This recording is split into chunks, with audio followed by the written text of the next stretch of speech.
Donc la gazéification, ça sert à quoi? Eh bien, c'est une filière qui est complémentaire par rapport aux autres filières, notamment de combustion ou d'incinération. C'est un process qui permet de transformer des matières premières, de la biomasse ou des déchets non recyclables,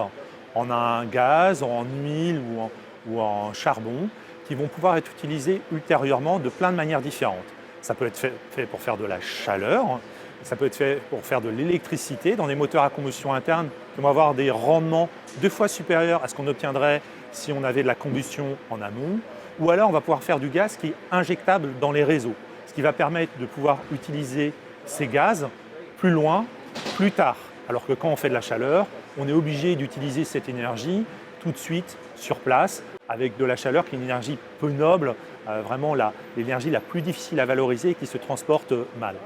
La gazéification a aussi un autre intérêt par rapport aux technologies comme la méthanisation par exemple, parce que la méthanisation prend des déchets humides, alors que la gazéification va prendre des déchets secs ou lignocellulosiques, qui sont des déchets comme le bois, qui sont des ressources non méthanisables.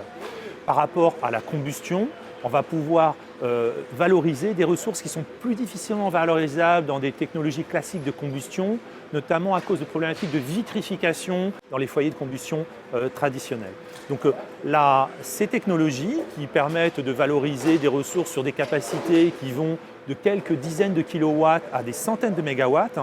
permettent de répondre à des besoins de valorisation de ressources au niveau local ou de déchets non recyclables dont on ne sait pas quoi faire dans le cadre d'une économie circulaire. L'objectif du club est de permettre le développement de ce type de technologie en France et à l'international, donc de mieux les faire connaître, mieux faire comprendre de quoi il s'agit, mais aussi de discuter avec les pouvoirs publics pour avoir un environnement plus favorable au développement de ces technologies.